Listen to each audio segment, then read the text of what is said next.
Okay, yeah, cut. No, let's get the special low price on the roof of the car. Beautiful. Whoop. Yeah, thankfully Hyundai does not make vehicles like that anymore. The Elantra has definitely came a long way since the first gen. So is the Elantra Sport a good first car for you to buy? Let's go ahead and find out.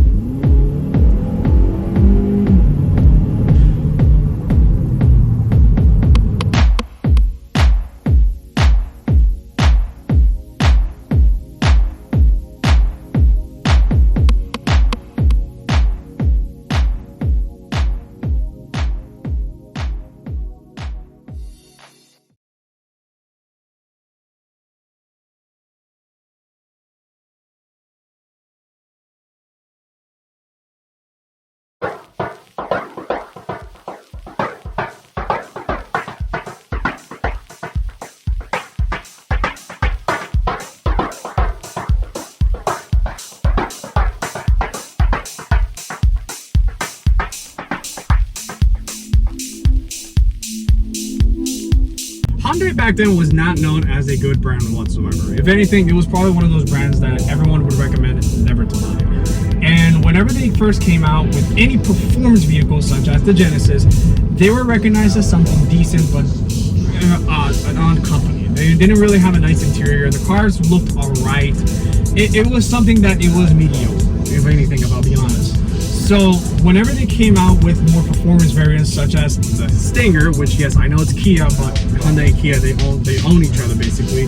When Kia came out with the Stinger, that's when they started to show off what they can really do, and they started to improve themselves as the whole brand themselves. At the same time, having a 100,000 mile warranty did help them out with the marketing. So that was a big step that they decided to risk on, and it paid off. With that, they started to perform much more different variants of vehicles. You had the Veloster N, you had the Elantra N eventually, but before any of those vehicles came out, you started out with this, and the Veloster Turbo. You started out with this, the Elantra Sport. Had a 1.6 liter turbocharged 4-cylinder. It was fun to drive. So let's see if this thing is actually pretty good, and see if this would be a first good car for you as a daily driver. Right, now sitting in the inside of the Elantra Sport. This is a pretty good interior. I like the flat bottom steering wheel that you have here, as well as paddle shifters, since this is a DCT and it's also turbo, so fun speed, as I like to say. But everything else in the interior is actually assorted pretty well. I like the 7-inch screen that you have up front. It also does have a nice reverse camera that actually has the lines following you. Also, the gauges right here are very communicative to you, I guess to the eyes, as like I like to say that. You do have two gigantic analog gauges right here that tells your tachometer, speedometer, coolant temperature, as well as your fuel. You do also have a tiny little screen in the center right here that you have the options of doing a lot of stuff in here that I was not expecting, to be really honest with you. This thing has a lot of options that I don't even know how to even mess with, so I'm not gonna even mess with that. Right here on the left side over here on the driver's side, you do have your window switches here as well as your mirror controls, very easy to use. And right here on the center below the screen, you do have your volume knob. I'm not gonna play anything because I don't want to get sued again. And you also have your buttons here where you could just play the radio, your Bluetooth, or anything like that. Right here in the bottom, this car does not have dual zone climate control, but it does have Apple CarPlay and Android Auto, so just keep in mind. And you do have your AC controls right here, and as well as like the position of the air there where you want it to flow. You do have your 7-speed dual clutch automatic here in the bottom. If you're not interested in the automatic, you can always go for a 6-speed manual. So, but you do have a 7-speed right here in the bottom, and heated seats with driving mode. So it only goes to, I guess, normal and sports, but that's really all you need, to be honest with you, if you're driving something like this. And right here in the center armrest, you do have quite a bit of storage, honestly, and a USB right here. In the center over here, you do have a 12-volt outlet. You actually have two 12-volt outlets. I'm sorry about that. And you do have an aux port right here, as well as a USB. So let's go check out the back seat really quick. All right. So sitting in the back seat of the Elantra Sport, mind you, I'm 6 feet tall. So in this geometry, I have enough leg space to be okay here, but maybe not for long trips necessarily. My knees cannot really go in the inside of the seat over here, so that's a little bit uncomfortable for me. And this piece right here, it's harsh touch plastic. So if you try to put your knees in here, it's not gonna feel comfortable at all whatsoever. So I like to spread my legs out like this, and after that, I'm perfectly fine. You also do have a center armrest right over here with 2 cup holders, so that's nice and easy for you. So it's not terrible back here. I can fit fine in here going to maybe a trip in Miami, which is like a 40-minute drive for me. I can feel fine being back here, but I would probably say that's about as far as I would like to go in the Elantra Sport though. Let's go check out the trunk. Trunk space in the Elantra Sport is actually quite spacious. In the back, in the sedan version, it has 14.4 cubic feet of space. Now, if you do want more space, there is a hatchback option, believe it or not, and it comes with the same amount of options, and that jumps all the way up to 24.9 cubic feet. Under the hood, you're going to find the 1.6 liter TGDI turbocharged 4-cylinder. Makes around 201 horsepower, 195 pound-feet of torque. And since this thing does have a colder intake, just listen to it.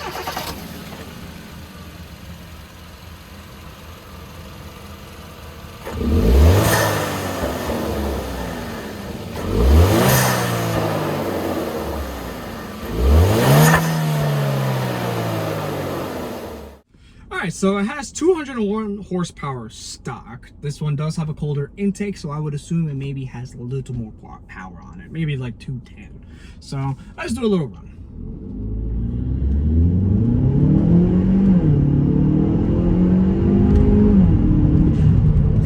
I love that turbo noise. Okay, so this is fun. So I will admit to you, being this is a 1.6 liter turbocharged 4-cylinder, obviously you're not gonna expect this thing to make stupid power. But honestly speaking to you, this is just perfectly adequate for someone who's just starting out in the driving game and someone who's just a young car enthusiast and they just want to get into something that's fun but also decently reliable and good in gas with not a crazy amount of horsepower. I would say this is a perfect car to kind of start out with. It does have 200 horses, so it's not like it's going to kill you or anything like that. And with the colder intake, you get that. I love that. So this, I would say, is perfect as a starter car. It is also relatively affordable nowadays. You can probably get these things for, of course, less than 20 grand. This is the previous generation Elantra, so you can get this for probably, honestly, less than 15 grand at this point. But also what I would like to say is the seating position in the Elantra is fairly adequate.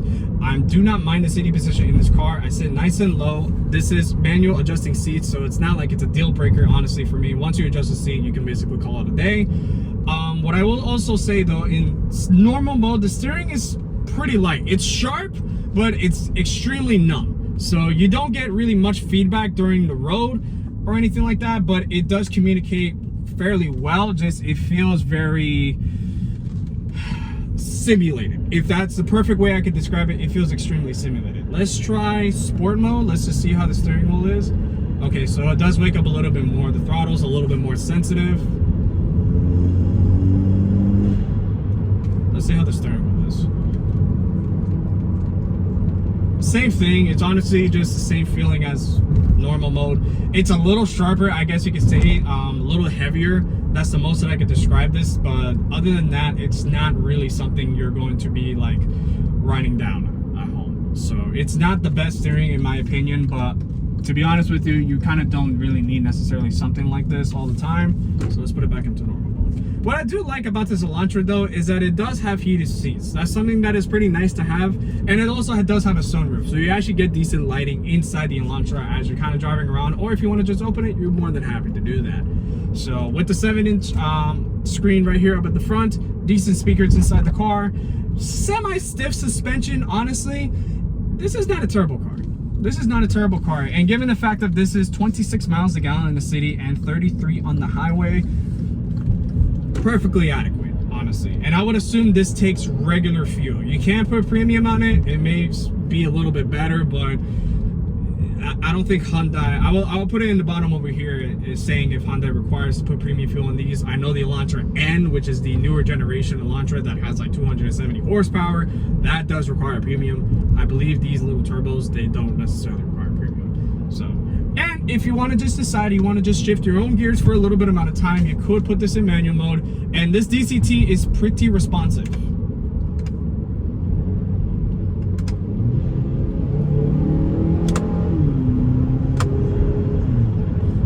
Okay, semi-responsive.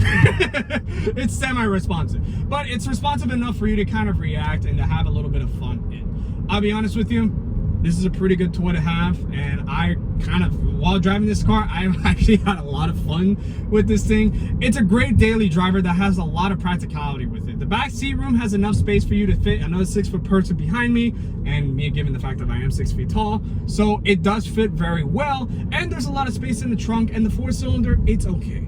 Yes, I will say this one thing. Hyundai has had a pretty bad reputation when it comes to the turbocharged 4-cylinders.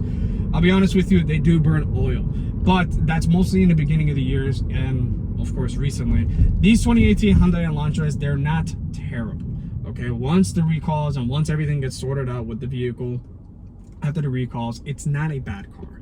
Honestly speaking to you, it's a pretty decent 4-cylinder. It does have a reputation of burning oil, but once that part is taken care of, this is a decent, reliable car. I will also say though, and I will mention this here in the video, this is also a 7-speed dual clutch transmission. If you are looking for a manual, you do have the option to get a manual. However, if you want an automatic, keep in mind that this is a dual clutch transmission, meaning it does shift very quickly and it does shift very smooth. However, it is also more maintenance. These transmissions are ridiculously expensive. I don't know how much they are, but they are significantly more expensive than a normal torque converter automatic. So did I say torque converter? Okay, I think I'm right. Anyways, like I was saying, this is a dual clutch, so you just expect to really maintain these things a lot more, and if something breaks, it's going to cost. So that's something to just keep in mind when you're looking for something like this, especially in the automatic version. They are more expensive. I've got to say one thing. The Elantra Sport, I would say, would be one of the few best options that I would say if you're looking for a 4-door vehicle.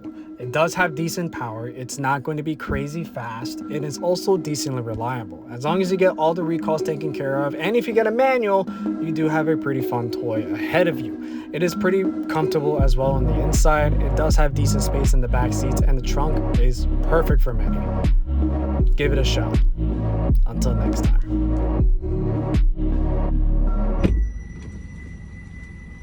Okay, shut up!